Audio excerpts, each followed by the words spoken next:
Night had descended on the second day of the investigation, and still nothing had been found. The warriors searched the entire nation for Lupita's hair, yet their efforts came to no results. These strong warriors combed through day and night without pause, switching shifts diligently. They searched under the blazing sun, at its zenith, and in the evening when the dark insects swarmed fiercely.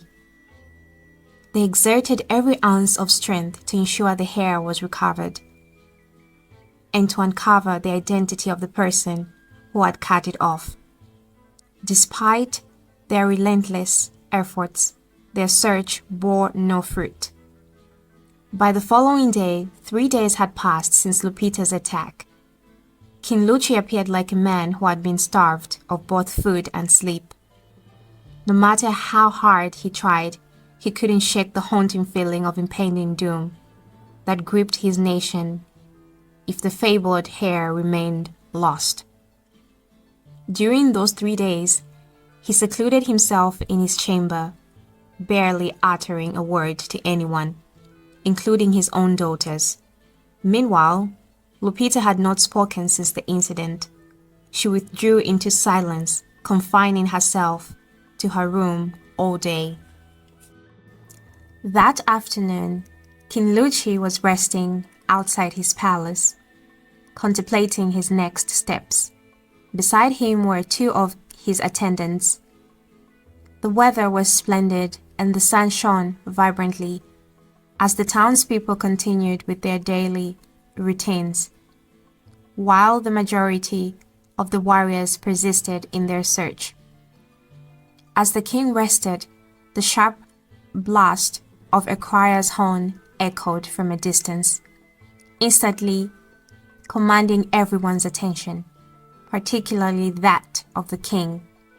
The crier's horn was a harbinger of trouble. Its sound was so loud that it could be heard in every corner of the nation. Anxiety swept through the people as they wondered what danger awaited them. At the moment the horn sounded, Talia and Archie were quietly and carefully exploring the palace, attempting to gain access to their father's private chambers in search of clues about the secret he harbored. Upon hearing the horn, they rushed outside in haste. Simultaneously, Lupita, who had been motionless since the attack, felt a stir within her as the horn blasted. Though she was engulfed in sorrow, the sound seemed to awaken her from her state of despair. She too ran outside, joining the flurry of workers who had gathered beside her. Suddenly, the mood shifted.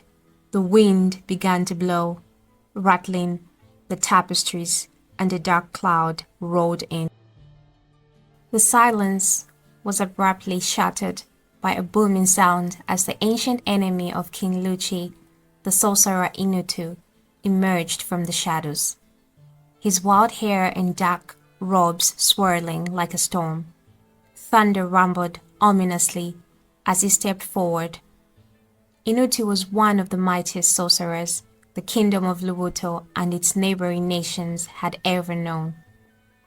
Originally hailing from a distant nation, he envied the throne of Lubuto.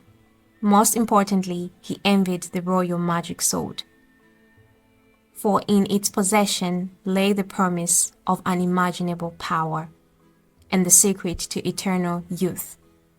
Time and again, he had attempted to seize Lubuto. Each effort was stopped by the sword's formidable magic, which was protected by King Luchi. "Inutu, what madness brings you here?" King Luchi shouted, while standing shockingly. "Madness? Oh no, dear king.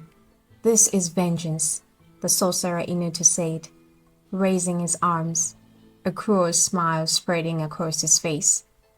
With a swift motion, Inutu unleashed a surge of magic, and a powerful wave of energy burst forth, sending the king flying from his throne, crashing against the wall. The king's messengers gasped and scattered as the king struggled to rise. One of the king's messengers dashed forward to King Luchi. "Your Majesty!" 4 messengers attempted to shield the king, but they were sent flying by a dark explosion of magical energy. "We must protect him," one of them said, grunting as he hit the wall. Fear etched on everyone's faces as they saw their ruler threatened. The dark cloud swirled ominously above Inutu, who relished the terror around him. "Your reign ends today, King," the sorcerer Inutu said, his voice booming. Inutu raised his hand again, ready to unleash another deadly spell. Suddenly, Lupita, known to be brave and fierce, leaped forward, her eyes wide with desperation. "Stop! Don't hurt my father," she pleaded. It was the first time that she spoke since she was attacked. Everyone fell silent, all eyes on her as she stepped closer to the sorcerer, her determination shining through. "I beg you, we will do anything you desire. Just spare his life." Inutu's expression shifted slightly, intrigued but still angry. "Anything?" he asked, curiously, lowering his hand slightly. "Yes, I will give you my loyalty, my service. Just please don't take my father from me," Lupita said.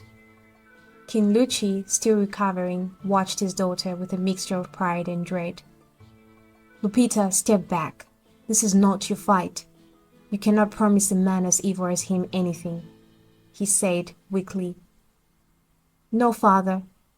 This is our fight," she said, turning her gaze to her father. Inutu considered her words, the dark energy around him flickering as he decided his next move. "A princess?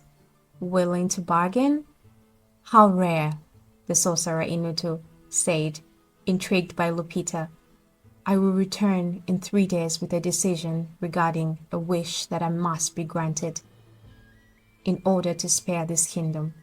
But remember, if you fail to grant any wish that I may ask for, the consequences will be far deadlier." With that, the sorcerer vanished into thin air, leaving everyone in shock, most of all in fear, knowing that this was not over yet.